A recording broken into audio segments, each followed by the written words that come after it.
Welcome to Registered, the podcast of the Catholic Register, where we'll be taking a look at the stories that graced all of our platforms over the past week.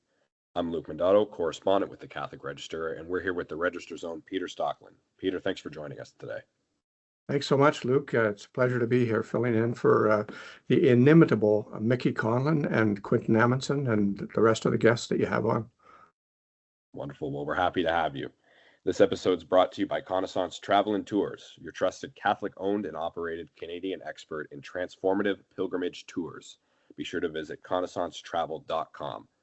And I guess on that note, while introducing this episode by Connaissance Tours, we have a little bit of news relating to that with one of our correspondents whose voice you haven't heard yet, Quentin Amundson. And even before that, Peter, why don't you tell our listeners a little bit about your experience with Connaissance Travel and Tours in the past? I know you have a glowing review ready to go. Yeah, no, I do, absolutely. I did a trip with Connaissance 2 years ago to the Toulouse area of France, Occitan area, and it was absolutely extraordinary. One of the things I learned about it is that if you're going to do an extended thing like that, do it with a travel company because it makes things so much smoother. But I would say do it with Connaissance especially. Vincent and Liz are absolutely amazing in their organizational ability and in the care that they have for you. I'm sure that's true of a lot of companies. I experienced personally how wonderful they are. So I would highly recommend them. Wonderful. Sounds great. For our listeners right now tuning in that aren't familiar hearing the voices that they hear every week, maybe myself that they remember, but our editor Mickey Conlon is taking some well-deserved vacation time. I believe he's in France now, out in the fields of Europe, and somewhere I know he was in Italy for Remembrance Day this past week here, and I believe he's traveling throughout France and just having some much-needed downtime. Peter, our other correspondent, Quentin Amundson, is doing his own thing. He's also in Europe, maybe not having as much downtime as our editor Mickey is. He's quite busy. Why don't we chat a little bit about what he's up to? It seems like the Register is taking Europe by storm, which, knowing Mickey as we know Mickey, that's probably very true. Mickey, the quintessential Irishman storming through Europe, the mind goes wild. But yeah, Quentin's with 108 Catholics from 40 parishes in the Archdiocese of Toronto on a pilgrimage led by Cardinal Leo. And they flew overnight out of Pearson on the 10th, arrived there, and they were at the Colosseum before their feet almost touched the ground, and then at the Circus Maximus, and then they went to Mass with the Cardinal, where he gave a beautiful homily, which we report on in the paper, in the newspaper issue, and we'll have up on the website as well. But they're there for a week, and they are going to do. They're not just eating gelato and sitting in the sun at a cafe drinking cappuccino or espresso. I mean, this is a pilgrimage, and they're there to work on spiritual matters, to encounter the heart of our Catholic faith, in which of course is the eternal city. Yeah, well said, Peter. The spiritual matters is definitely going to be a major role.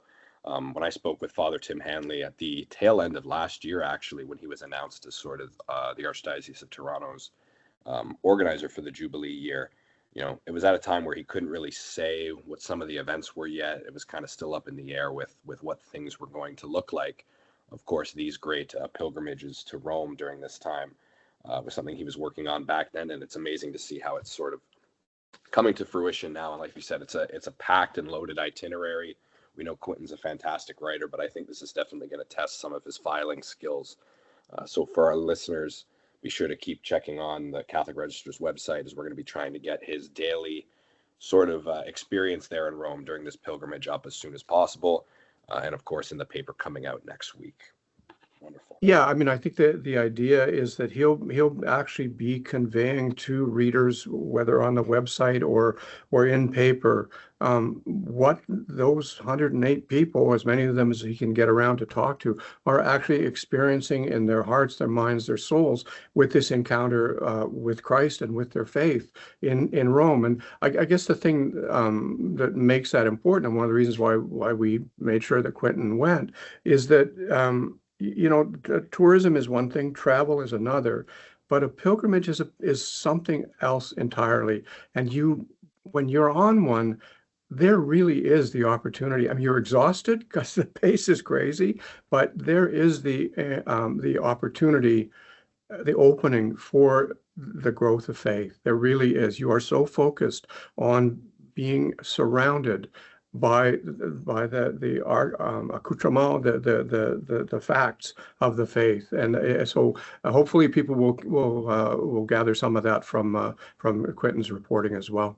Absolutely. And it's definitely a real boots on the ground thing. And I think that's something that makes the Catholic Register really special. The fact that we get to be there for this and have Quentin there physically participating, because it's one thing to be in your office and write about it and write about maybe what the itinerary is, but to be there with the people experiencing it, that's where the real gold is. So yeah, we're very happy to have him there. It's a busy time in our office for sure, down a couple bodies, I think you'd say, and you'd agree, Peter, but we're making do, and I think we're getting some great content out of it for the readers. So anything for the readers, right?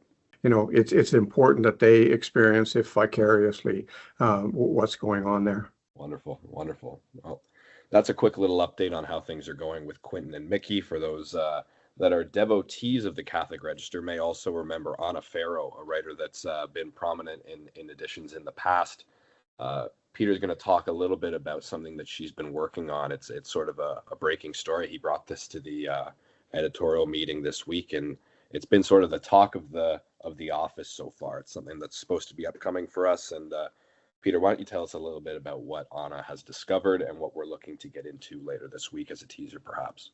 Yeah, Luke, Anna did an interview this week with a young woman from an organization called Right Now, which is a very prominent pro-life group in Canada. And they had, the woman that Anna interviewed, did an undercover interviews. She went into abortion clinics across the country, not to wave get into the anti-abortion debate, but to determine how accessible late-term abortions are in this country. And there's some videos available that they launched on the website, the Right Now website. And I have to say, I watched them and I was shocked at the casualness of the staff. And just to be absolutely clear, the staff are not held up to any, like they're not exposed, their faces are obscured. There's no intention here to cause people anxiety or harm or carrying out what it is that they do.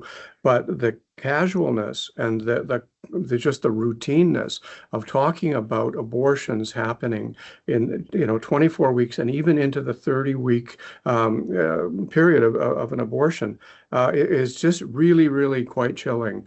And the issue is not, again, let's relitigate the anti-abortion debate. It's, do Canadians know this is going on? Because the data, I'm informed, suggests that Canadians are very, very opposed to late-term abortions. And there's one moment in the videos when one of the staff members says quite casually, yes, the fetus will come out in pieces. And I don't think people realize that. So the intention here, just to stress, is to let people know. It's informational, right? It's to let people know exactly what's going on. And if that leads to some kind of legislative change, well, so be it. It at least gives people data, information, and the voices of people in this industry that they need to hear.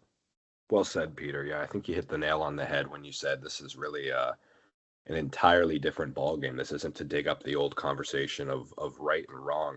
This is something informative that people need to know about, right? And the fact that it comes in this format is, as you said, just quite shocking. I haven't had a chance to look at it yet myself, but from the way that it's impacted you, I feel like it's something that's going to impact our readers as well. Looking at our paper this week that just came out, I believe on our third page spread, Quentin did his story on the budget and the status of some pro-life charities. This is something that's going to play heavily into that, I would imagine, down the line when you're looking at things from that sort of frame. Do you feel the same? Yes, I do, Luke. The story that Quentin wrote, and rightly so, was people in churches and in the pro-life movement who dodged a bullet in the November 4th budget by not having their charitable status stripped away, which was a recommendation from the Commons Finance Committee as long ago as last December, so almost a year ago. There was nothing in the budget about it. And Jeff Gunnarsson from Campaign Life and some others were saying, a victory, literally, thank God, and thank the people of Canada for their democratic voices to prevent that historic right to charitable status from being stripped away. The other side of it is, the counterpoint is, and as Jeff Gunnarsson said, we got to keep our guard up, because if this idea has percolated up through a committee, ideas go away before the ground is softened up, but they tend to come back. And so there's a victory, but there's also a very steep hill to climb in terms of getting back to this to where this is not only not doable, but not thinkable. Well said. Yeah, a victory, but almost at a what cost or what's next sort of feeling for sure. So be sure to read that in last week's edition, on November 16th edition of the Catholic Register. Wonderfully done by Quentin, as always. If you flip to the next page in that issue, you will see a story that's going to be taking place this weekend with the Red Wednesday Mass here in the Archdiocese of Toronto. I had the privilege of speaking with Auxiliary Bishop John Boissonneau, who's going to be speaking on November 19th at St. Michael's Cathedral Basilica. Of course, the church to be illuminated red in conjunction with Aid to the Church in Need Canada's Red Wednesday Mass. Supposed to be a visual testament support of millions of persecuted Christians from around the world. This is something that was a very interesting story to me. I'd always heard about Aid to the Church in Need's mission before. I had heard rumblings of Red Wednesday Masses. It was something that was sort of pitched to me in the past to take a look at. Never really understood what the underlying support was for. It turns out it really is for upwards of 5,000 programs in across 150 countries that Aid to the Church in Need Canada supports. This one specifically for persecuted Christians around the world. Peter, I'll let you give your thoughts in a second, but I just wanted to mention, a highlight from that call with Bishop Boissonneau is this year happens to be the 10th anniversary, I think, that Aid to the Church in Need has been offering the Red Wednesday service as its own Mass. When I asked Bishop Boissonneau if within that decade Christian persecution has seen any changes, has it gotten better, has it gotten worse as we look at the decade, he almost froze when I asked that question. He said it has increased in the last 10, 20 years, no question about that. Highlighting some of the statistics, he said that roughly 327 million Christians across the world live in a country where religious persecution takes place. He underscored some of the unfortunate killings in churches in countries like Nigeria, which we've done coverage of in the past as well on our website. He simply said it's not getting better. So that just goes to underscore sort of the importance of this year's Red Wednesday Mass. The Mass, he said, itself stays relatively the same, but the message is clear. We want to, stand and witness in faith to these people around the world that are going through so much. Peter, any thoughts on Red Wednesday as an initiative? Bishop Boissonneau's comments on persecution around the world.